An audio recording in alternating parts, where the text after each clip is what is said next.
काल वटपौर्णिमेच्या पूजेसाठी फणस घेऊन आली होती. आता शिल्लक राहिलेल्या गऱ्यांचं करायचं काय म्हणून मस्त अशी फणसाची पोळी बनवायचं ठरवलं. एरवी सणसूद असो किंवा पाहुण्यांचा पाहुणचार, चणा डाळीची पुरणपोळी आपण नेहमीच बनवतो. पण माझ्या घरी फणसाचा सीझन जाता जाता ही फणसाची पोळी हमखास बनवली जाते. आणि विशेष म्हणजे ही फणसाची पोळी बनवण्यासाठी अजिबात हरभरा डाळीची गरज लागत नाही आणि ही पोळी लाटायची देखील गरज नाही. आणि चवीला म्हणाल तर हरभरा डाळीची पुरणपोळी जितकी स्वादिष्ट लागते तितकी स्वादिष्ट ही फणसाची पोळी देखील लागते. ही स्वादिष्ट फणसाची पोळी बनवण्यासाठी इथे मी गरे घेतलेले आहेत. 1 वाटी भरून गरे घेतले आहेत. साधारण हे वजनी मापाने पाव किलो इतके आहेत. आता पोळी बनवण्यासाठी सुरुवात आपण कणिक मळण्यापासून करणार आहोत. इथे मी अर्धी वाटी बारीक रवा घेतलेला आहे. हा चिरोटी रवा आहे. आणि अर्धी वाटी आपल्याला मैदा घ्यायचा आहे. पोळीला हलकासा पिवळा रंग आला की पोळी दिसायला खूप छान दिसते. यासाठी यामध्ये अगदी थोडी हळद घालणार आहे. आणि चवीनुसार आपल्याला यामध्ये मीठ घालायचे आहे. आपल्याला हे सर्व सुखे जिन्नस हाताने व्यवस्थित मिक्स करून घ्यायचे आहे.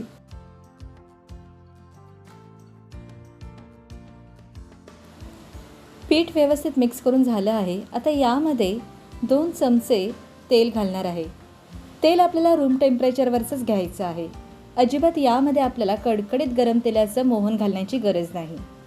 तेल घातल्यानंतर आपल्याला हे पीठ पुन्हा एकदा व्यवस्थित मिक्स करायचं आहे, म्हणजे तेल सर्व पिठाला व्यवस्थित लागेल.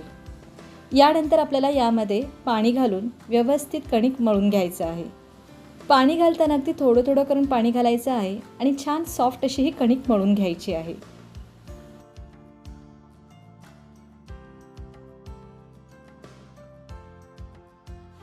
सारण भरून कोणतीही पोळी बनवताना कणिक व्यवस्थित मळलं जाणं फार गरजेचं आहे.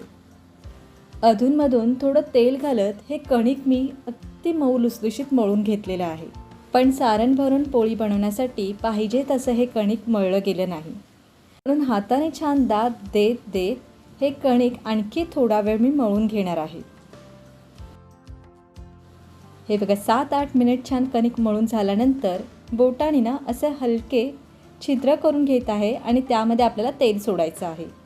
म्हणजे छिद्रांमध्ये ना हे तेल आतमध्ये छान मुरतं आणि आणखी कणिक आपलं छान फुलून येईल. कणिक व्यवस्थित मळून झाल्यानंतर वर तेल सोडलं आहे. आता या भांड्यावर झाकण ठेवून 2 तासासाठी हे कणिक मी बाजूला ठेवणार आहे. यानंतर आपण सारण बनवणार आहोत. सारण बनवण्यासाठी इथे मी पातेल्यामध्ये अर्धी वाटी गुळाची पावडर घेतलेली आहे. गूळ बुडेल ना इतपतच आपल्याला पाणी घ्यायचं आहे. यामध्ये मी फक्त पाव वाटी पाणी घेतलं आहे. यापेक्षा जास्त आपल्याला पाणी घालायचं नाही.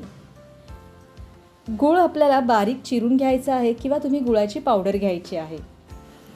गूळ आपल्याला फक्त विरघळून घ्यायचा आहे. याचा कोणताही पाक तयार करायचा नाही. आज मी गुळाची पावडर घेतली आहे, त्यामुळे गूळ विरघळण्यासाठी जास्त वेळ लागणार नाही. गूळ छान विरघळला आहे. गॅसची फ्लेम मी बंद करून हे मिश्रण थोडा वेळ थंड होण्यासाठी बाजूला ठेवत आहे. आपण ही फणसाची पोळी ना थोडी वेगळ्या पद्धतीने बनवत आहोत. याचं सारण बनवण्यासाठी इथे मी 1 वाटी किसलेला ओला नारळ घेतलेला आहे. 3 वाटी रवा घेतलेला आहे आणि 1 वाटी भरून आपल्याला फणसाचे गरे घ्यायचे आहे. तर सगळ्यात पहिलं आपल्याला काय करायचं आहे की हा ओला नारळाचा किस मिक्सरला फिरवून घ्यायचा आहे. म्हणजे या नारळाच्या किसामध्ये एखादा जर जाडसर तुकडा जरी राहिला असेल ना तरी तो देखील छान बारीक होईल. पोळी लाटताना एखादा नारळाचा तुकडा पोळीमध्ये येऊन पोळी फाटू शकते ना, यासाठी आपल्याला हा नारळाचा किस छान बारीक करून घ्यायचा आहे. अशा पद्धतीने हा ओल्या नारळाचा किस आपण मिक्सरमधून फिरवून घेतलेला आहे आणि छान बारीक केला आहे. अशाच पद्धतीने ना आपण फणसाचे गरे देखील मिक्सरमध्ये फिरवून घेणार आहोत. पण त्याआधी या गऱ्यांमधल्या ज्या बिया आहेत ना त्या आपल्याला काढायच्या आहेत. हे बघा, बिया काढल्यानंतर जर आतमध्ये एखादी जाडसर काळपट साल असते ना ती राहिली असेल ना तर ती देखील आपल्याला काढून घ्यायची आहे आणि या गऱ्यांचे ना आपल्याला तुकडे करायचे आहेत. अशा प्रकारे ना मी सगळ्या गऱ्यांमधल्या बिया काढून घेतल्या आहेत आणि त्याचे तुकडे देखील केले आहेत. आता हे गरे देखील मिक्सरला फिरवून याची छान मुलायम अशी प्युरी तयार करायची आहे.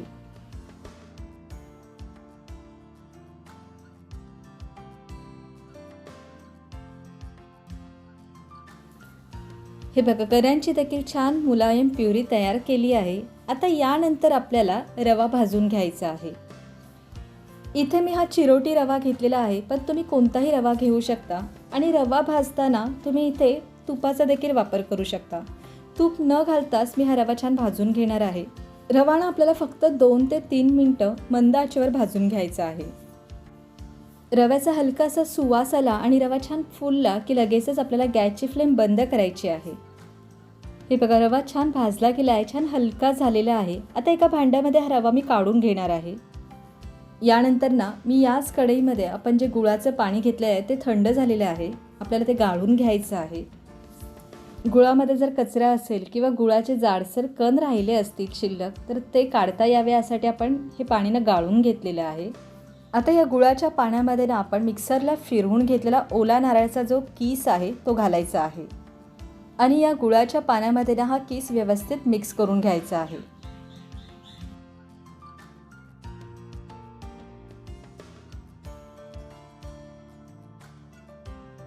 एखाद मिनटं आपल्याला हा कीस थोडा शिजवून घ्यायचा आहे आणि त्यानंतर यामध्ये आपल्याला फणसाची जी प्युरी आहे ती घालायची आहे. फणसाचा गर आपल्याला या आधीच्या मिश्रणामध्ये व्यवस्थित मिक्स करून घ्यायचा आहे. लक्षात ठेवा, आपल्याला गॅसची फ्लेम अगदी कमी ठेवून हे मिश्रण व्यवस्थित शिजवून घ्यायचं आहे.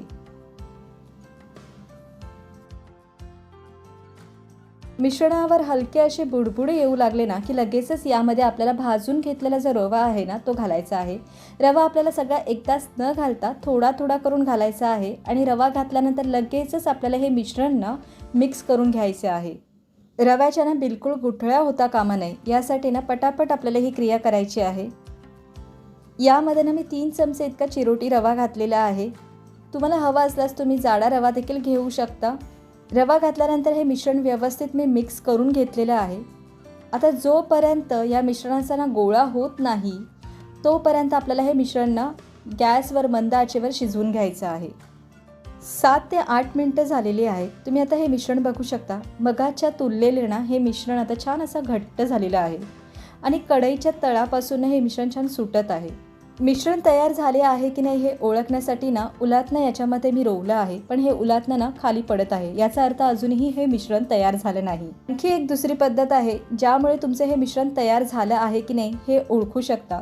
या मिश्रणातला थोडा भाग मी एका प्लेटमध्ये घेतलेला आहे. आता ते थोडा वेळ थंड होण्यासाठी ठेवायचं आहे. 3-4 मिनिटानंतर हे उलटलं मी पुन्हा या मिश्रणामध्ये रोवलं आहे. आता छान उभं राहिलं आहे आणि आपण जी दुसरी पद्धत बघत आहोत हे मिश्रण थंड झाल्यानंतर बघा एकसारखा छान गोळा होत आहे आणि हा गोळा हे मिश्रण अजिबात बोटांना चिटकत नाही. याचा अर्थ आपलं हे मिश्रण तयार झालेलं आहे. या दोन्ही पद्धतीने तुम्ही मिश्रण व्यवस्थित तयार झालं आहे की नाही ते बघू शकता. बघा, या मिश्रणाचा छान असा गोळा देखील होत आहे. आता सगळ्यात शेवटी यामध्ये मी अर्धा टीस्पून वेलची पावडर घालत आहे आणि मिश्रण व्यवस्थित मिक्स करून घेत आहे. गॅसची फ्लेम आपल्याला लगेच बंद करायची आहे आणि तयार झालेलं मिश्रण एका दुसऱ्या भांड्यामध्ये आपल्याला काढून घ्यायचं आहे. फणसाची पोळी बनवण्यासाठी आपण जे कणिक मळलं आहे 2 तासासाठी आपण बाजूला ठेवलं आहे. 2 तासानंतर आता हे कणिक बघा, तुम्ही बघू शकता या कणकेला छान अशी तार येत आहे, छान लवचिकता आली आहे. आणखी 2 ते 3 मिनिटं हे कणिक मी मळून घेणार आहे आणि याचे मध्यम आकाराचे गोळे तयार करायचे आहेत.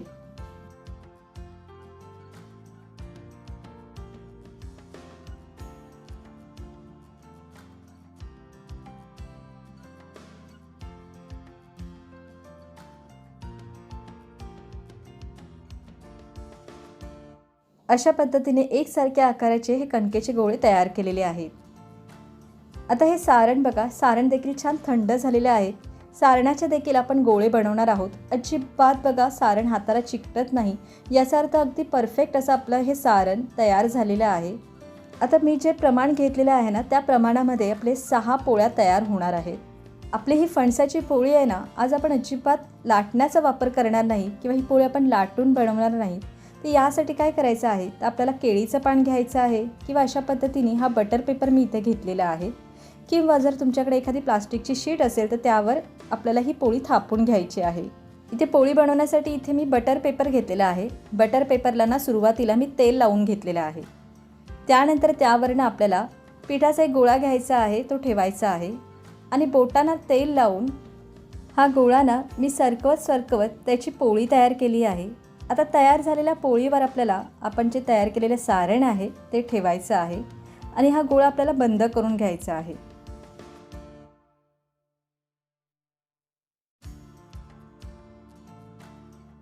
अशा पद्धतीने व्यवस्थित आपण हा गोळा बंद करून घेतलेला आहे। यामध्ये ना आपण भरपूर सारण भरलेलं आहे, तरीसुद्धा बघा यामधलं सारण बाहेर पडलं नाही। पुन्हा एकदा बोटांना तेल लावून ना आपल्याला ही पोळी ना अशा पद्धतीने थापत न्यायची आहे। याच्या सर्व कडांना सर्व बाजूने व्यवस्थित सरकवत नेत आपल्याला ही पोळी ना आपल्याला थापून घ्यायची आहे। अगदी हलक्या हाताने आपण ही पोळी तयार करत आहोत, अजिबात यावर जोर द्यायची गरज नाही।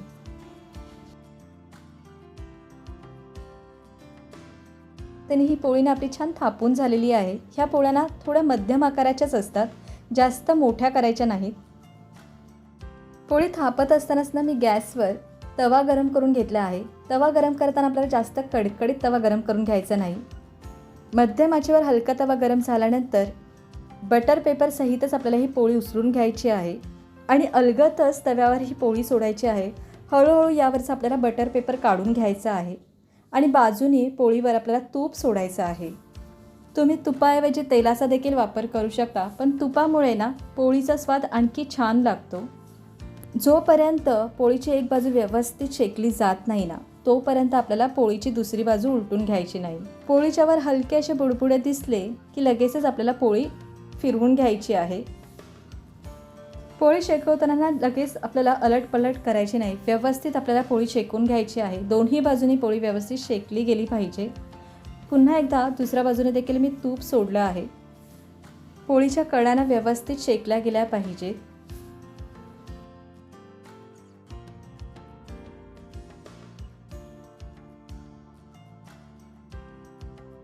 दोन्ही बाजूने ना व्यवस्थित पोळी शेकली आहे।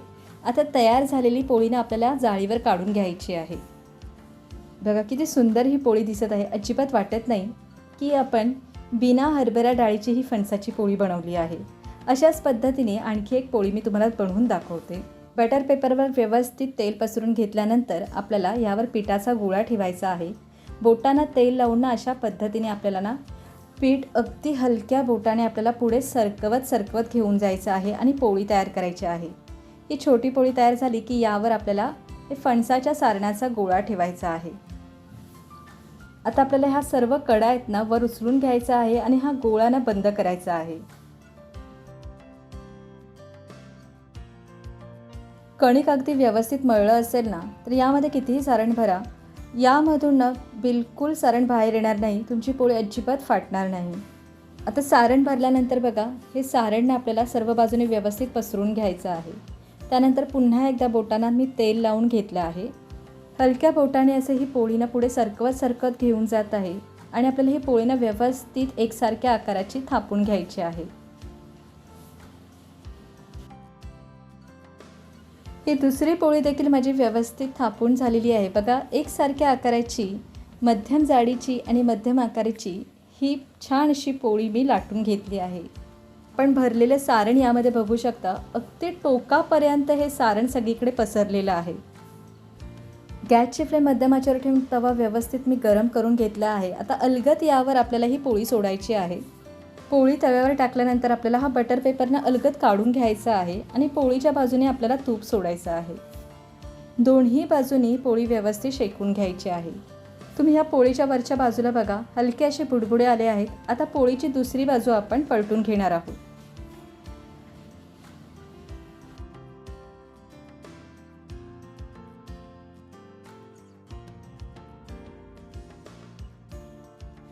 छान मऊ लुसलुशीत आपल्या ह्या पोळ्या तयार होतात आणि मस्त टम्म फुगतात देखील। अशाच पद्धतीने मी बाकीच्या पोळ्या देखील बनवून घेणार आहे आणि अशा पद्धतीने आपल्या ह्या फणसाच्या पोळ्या बनवून तयार झालेल्या आहेत। तुम्हाला अगदी जवळून दाखवते, बघा किती भरपूर आपण यामध्ये सारण भरलेले आहेत, तरीसुद्धा ना बिलकुल या पोळ्यांमधून ना सारण अजिबात बाहेर येत नाही। तीच हरभरा डाळीची पोळी खाऊन कंटाळा आला असेल तर ही एकदा फणसाच्या पोळीची रेसिपी नक्की तुम्ही घरी बनवून बघा आणि तुम्हाला माझी आजची ही रेसिपी कशी वाटली हे मला नक्की कमेंट्सद्वारे कळवा आणि ही रेसिपी आवडली असेल तर या रेसिपीला एक लाईक नक्की करा आणि माझी रेसिपी शेअर देखील करा आणि अशाच नवनवीन आणि पारंपरिक रेसिपी बघण्यासाठी मराठी मसाला मॅजिक या चॅनलला सबस्क्राईब देखील करा। नमस्कार।